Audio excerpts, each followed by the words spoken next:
26 தேர்தல் அதிர்ச்சி, டிவிகே வெற்றி, டிஎம்கே வீழ்ச்சிக்கான காரணம் என்ன? தமிழக அரசியல் சூழல்ல இது ஒரு மிகப்பெரிய திருப்புமுனை.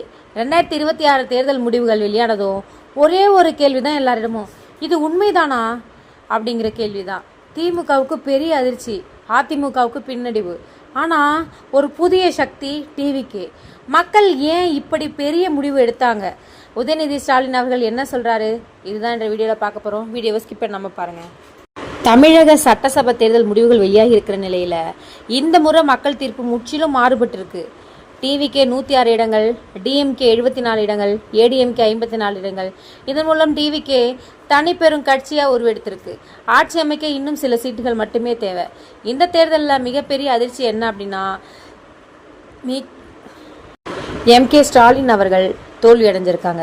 மேலும் பல முக்கிய அமைச்சர்கள் தோல்வி. பிடிஆர் பழனிவேல் தியாகராஜன், அன்பில் மகேஷ், மா சுப்பிரமணியன், நாசர். இது திமுக வரலாற்றிலேயே பெரிய பின்னடைவாக பார்க்கப்படுது. சென்னை, காஞ்சிபுரம், செங்கல்பட்டு போன்ற நகர பகுதிகளில் டிவிக்கே மிகப்பெரிய ஆதரவை பெற்றிருக்கு. நகர இளைஞர்கள், புதிய வாக்காளர்கள், மாற்றம் வேணும் அப்படிங்கிற மனநிலை, இது எல்லாம் டிவிகேக்கு சாதகமாக அமைஞ்சிருக்கு. சேப்பாக்கம் தொகுதியில் வெற்றி பெற்ற உதயநிதி ஸ்டாலின் அவர்கள் செய்தியாளர்களிடம் கூறியதாவது, மக்கள் தீர்ப்பை ஏற்றுக்கொள்கிறோம். மக்கள் மிகுந்த எதிர்பார்ப்பில் டிவிகேவை தேர்ந்தெடுத்திருக்கிறாங்க. மேலும் அவர் என்ன சொல்லியிருக்காருன்னா, எந்த கஷ்டம் வந்தாலும் டிஎம்கே மக்களோட இருக்கும் அப்படின்னு சொல்லியிருக்கிறாரு. இது வெற்றி தோல்வி அரசியலின் ஒரு பகுதி. இது ஒரு மெச்சூரிட்டி ரெஸ்பான்ஸ் என்று அரசியல் வட்டாரத்தில் சொல்லப்படுது. மாற்றம் வேண்டும் என்ற உணர்வு. பல ஆண்டுகளாக அதே கட்சி, அதே ஆட்சி, மக்கள் புதிய மாற்றம் தேடினாங்க. இளைஞர்களோட தாக்கம் டிவிக்கே இளைஞர்களை அதிகமாக ஈர்த்துச்சு. டிஎம்கே மிஸ்டேக்ஸ் பார்த்தோம்னா, உள்ளக பிரச்சனைகள், சில அமைச்சர்களோட எதிர்பார்த்த வளர்ச்சி இல்லை. இது எல்லாமே TVK ground and campaign and social media reaches தான் அதிகம்னு சொல்லலாம். டிவிகேக்கு இன்னும் சில சீட்கள் வேணும்.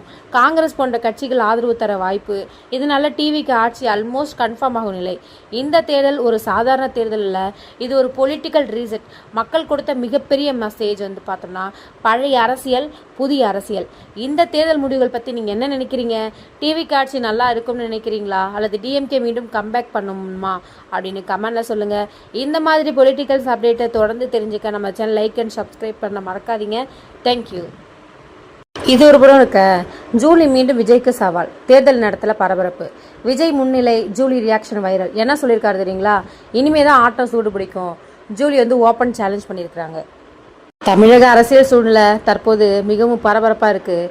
நடிகர் விஜய் முன்னிலையில் இருக்கும் இந்த நேரத்தில் அவரை தொடர்ந்து விமர்சித்து வந்த ஜூலி மீண்டும் ஒரு வீடியோ வெளியிட்டு பெரிய பரபரப்பை கிளப்பியிருக்காங்க. பிக் பாஸ் ஜூலி விஜய் அரசியலில் வெற்றி பெற முடியாதுன்னு சொல்லி முன்பே பல முறை சொல்லிட்டாங்க. ஆனால் இப்போது தேர்தல் முடிவுகள் வெளியாகிற இந்த நேரத்துலையும் அவர் எங்கே இருக்கிறார் என்ற கேள்வி சமூக வலைதளங்களில் ட்ரெண்ட் ஆகி வந்துட்டுது. இதற்கு பதிலாக ஜூலி வெளியிட்ட வீடியோவில், நான் எங்கும் போகல, நான் இங்கே தான் இருக்கேன். அரசியலில் நிரந்தரம் வெற்றியும் இல்லை, நிரந்தரம் தோல்வியும் இல்லை. இப்போ தான் நீங்கள் வந்திருக்கீங்க, இனிமே தான் உண்மையான அரசியல் தெரிய வரும் என்று திறந்த சவால் விடுத்திருக்கிறாங்க. அது மட்டும் இல்லாமல், நாங்கள் ஆப்போசிஷனில் இருந்தது தான் அதிகம், டிஎம்கே ஆப்போசிஷனில் இருந்தால் எவ்வளவு டேஞ்சர்ஸ்னு இப்போ புரியும், வாங்க இனிமேல் சண்டை செய்யலாம் என்று நேரடியாக சண்டைக்கு அழைச்சிருக்கிறாங்க. இந்த வீடியோ வெளியானதும் ஒரு பக்கம் ஜூலி ஆதரிக்கும் கருத்துக்கள், மற்றொரு பக்கம் இது தேவையற்ற பேச்சு அப்படின்னு சொல்லி விமர்சனங்கள் சோசியல் மீடியாவில் கடும் விவாதம் கிளம்பியிருக்கு. முதல் முறையாக தேர்தலை சந்திக்கும் விஜய் முன்னிலையில் இருப்பது அவர் ரசிகர்களுக்கு பெரிய உற்சாகம். ஆனால் ஜூலி மாதிரி விமர்சகர்கள் இன்னும் கடுமையாக களமிறங்கியிருக்கிறதுனால அடுத்த சில நாட்களில் அரசியல் சூழலை இன்னும் சூடுபிடிக்குங்கிறது உறுதியாக இருக்குது. இந்த விஷயத்தை பற்றி நீங்கள் என்ன நினைக்கிறீங்க?